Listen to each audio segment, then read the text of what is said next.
अस्सलाम वालेकुम एवरीवन, किदां हो सारे। उम्मीद करनी है खैर खरी तरह लोगे। तो गाइज अज की वीडियो के व्लॉग के नाल असीं तुहाडी खिदमत च हाज़र हाँ। और गाइज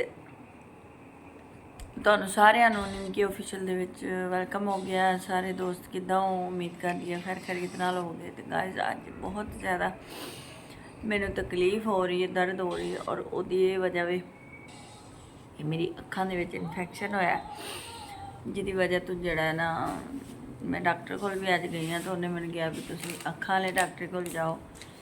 तो हुण जाना वे, लेकिन मैनू बहुत ज़्यादा तकलीफ है, जिहदी वजह तो मैं अज वीडियो नहीं बना सकी।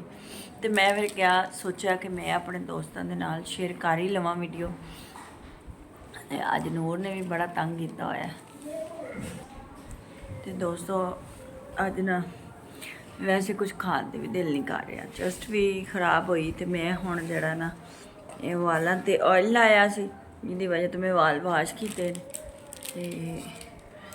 मैं कहा चलो हुण इस तरह ही वीडियो बनाने। लवे हुण पापड़ा वाला भी बाहर आया जी, ए वेखो हुण पापड़ा वाला भी बाहर आ गया। होए होए बहुत ज़्यादा मेरी अखां दे विच दर्द हो रही, पेन हो रही गाइस। तो जड़ा है ना दुआ करो अल्लाह पाक सेहत देवे। छोटा जिहा कहते हैं कि छोटा जिहा जड़ा दुख है ना, छोटा जिहा दुख भी इंसान वास्ते बहुत वड्डी चीज़ है। तो अल्लाह पाक अगे दुआ वे अल्लाह पाक किसी वैरी दुश्मन भी कोई दुख कोई तकलीफ ना देवे, और ख़ास तौर पर किसी के बच्चों का दुख ना वहाए। मेरा थोड़े दिन पहले ही दी गल है कि मेरे भतीजे की डैथ हो गई है। उन्होंने भी है मौसम की वजह तो ना मतलब कि दूसरा नमूनिया की शिकायत हुई पहले, फिर खसरा हो गया। तो देखो जी अल्लाह पाक की ज़ात है, अल्लाह पाक सब नूं सेहत तंदुरुस्ती देवे।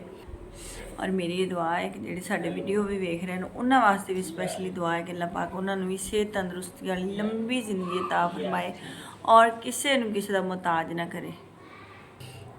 तो सारे दोस्त जोड़ा है साढ़े मेरे वास्ते भी दुआ करना कि अल्लाह पाक मैनू भी सेहत दे। मैनू बहुत ज़्यादा दर्द हो रही, तकलीफ हो रही, मेरी अखां अंदरों बिल्कुल लाल नहीं और छोटी छोटी दानियां की तरह ना पता नहीं की बन गया। कि हम डॉक्टर ने चेक करावांगे, फिर डॉक्टर दसेगा कि की होया वे। तो दोस्तों उस इलावा जोड़ा है अज साढ़े घर अज असी कोई चीज़ नहीं पकाई, अज कुछ खाण ते भी दिल नहीं कर रहा। तो असी बहुत ही जड़ा ना परेशान हाँ। बस साढ़े लिए दुआ करना। अज की मैं वीडियो शॉर्ट ही बनावांगी, इंशाल्लाह कल फिर अच्छी जी वीडियो बनावांगे और अच्छा जहा खाना भी बनावांगे, और कल तुहाडे नाल नवी रेसिपी भी शेयर करांगे। अज मैं डॉक्टर के कोल जाना वा, तो जे अगर हो सकिया तो मैं उत्थे वीडियो बनावांगी, अदरवाइज जे ना होया तो फिर मैं कल वीडियो शेयर करांगी तुहाडे नाल। तो सारे दोस्तों मुझे रिक्वेस्ट आके दुआ करना कि अल्लाह पाक मैनू भी सेहत तंदुरुस्ती देवे, और तुहानू भी सारिआं नूं सेहत तंदुरुस्ती देवे। आमीन या रब्बुल आलमीन। इहदे नाल इजाज़त चाहांगी। अल्लाह हाफिज़ दोस्तों।